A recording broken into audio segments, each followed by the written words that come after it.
ಕೀರ್ತನೆ 51. ಕೃಪಾಳು ದೇವ ಕರುಣಿಸೆನ್ನನು, ಕರುಣಾನಿಧಿ ಅಳಿಸೆನ್ನ ದೋಷವನು.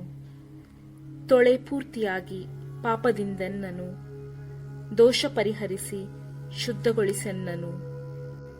ಒಪ್ಪಿಕೊಂಡೆನಿದೋ ನಾನೇ ಅಪರಾಧಿ, ಕಟ್ಟಿದಂತಿದೆ ಕಣ್ಗೆ ಪಾಪ ದಿನವಿಡಿ. ಹೌದು ದೇವ, ನಿನಗೆ ದ್ರೋಹವೆಸಗಿದೆ, ನಿನ್ನ ಕಣ್ಗೆ ಕೆಟ್ಟದುದನೆ ಮಾಡಿದೆ.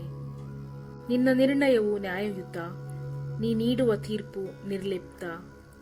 ನಾ ಜನಿಸಿದೆ ಪಾಪ ಪಂಕದಲೇ, ದ್ರೋಹಿನ ಮಾತೃಗರ್ಭದಿಂದಲೇ. ಅಂತರಂಗ ಶುದ್ಧಿಯನ್ನು ನೀ ಬಯಸುತ್ತಿ, ಅಂತರ್ಯ ಜ್ಞಾನವನ್ನು ಉದಯಗೊಳಿಸುತ್ತಿ. ಹಿಸ್ಸೋಪಿನಿಂದ ನೀ ಚಿಮುಕಿಸೆ ನಾ ಶುದ್ಧನಾಗುವೆ, ನೀ ತೊಳೆದೆಯಾದರೆ ಹಿಮಕ್ಕಿಂತ ನಾ ಬೆಳ್ಳಗಾಗುವೆ. ಹರ್ಷಾನಂದವನ್ನು ಮೊಳಗಿಸ ಎನ್ನೊಳು, ಪುಳುಕಗೊಳ್ಳುವವು ನೀ ಮುರಿದೆಲುಬುಗಳು. ನನ್ನ ಪಾಪ ದೋಷಕ್ಕೆ ವಿಮುಖನಾಗು, ಸರ್ವದ್ರೋಹಗಳನ್ನು ಅಳಿಸಿ ಹಾಕು.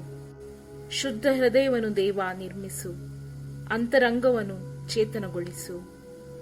ತಳ್ಳಬೇಡೆನ್ನನ್ನು ದೇವ ನಿನ್ನ ಸನ್ನಿಧಿಯಿಂದ, ದೂಡಬೇಡ ನಿನ್ನ ಪವಿತ್ರಾತ್ಮನನ್ನು ನನ್ನಿಂದ. ಜೀವೋದ್ಧಾರವನ್ನು ಮರಳಿ ಸವಿಯುವಂತೆ ಮಾಡು, ವಿಧೇಯನಾಗಿ ನಡೆವ ಸಿದ್ಧ ಮನಸ್ಸನ್ನು ನೀಡು. ಬೋಧಿಸುವೆನಾಗ ನಿನ್ನ ಮಾರ್ಗವನ್ನು ದುರುಳರಿಗೆ, ತಿರುಗಿಕೊಳ್ಳುವರಾಗ ದ್ರೋಹಿಗಳು ನಿನ್ನ ಕಡೆಗೆ. ತಪ್ಪಿಸೆನ್ನನ್ನು ಸ್ವಾಮಿ ದೇವ ರಕ್ತಾಪರಾಧದಿಂದ, ನಿನ್ನ ಸತ್ಯಸಂಧತೆಯನ್ನು ಸಾರುವೆ ಮುಕ್ತ ಕಂಠದಿಂದ. ತೆರೆವಂತೆ ಮಾಡು ಪ್ರಭು ನನ್ನ ತುಟಿಗಳನ್ನು, ಸಾರುವುದೆನ್ನ ಬಾಯಿ ನಿನ್ನ ನುಡಿಗಳನ್ನು.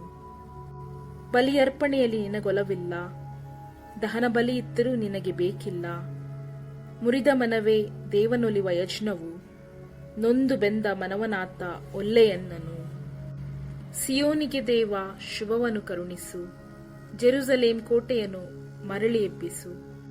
ಸೂಕ್ತ ಬಲಿಗಳಿಂದಾಗ ನಿನ್ನ ನೊಲಿಸುವರು, ವೇದಿಕೆ ಮೇಲೆ ಯಜ್ಞ ಪಶುಗಳನ್ನು ಅರ್ಪಿಸುವರು.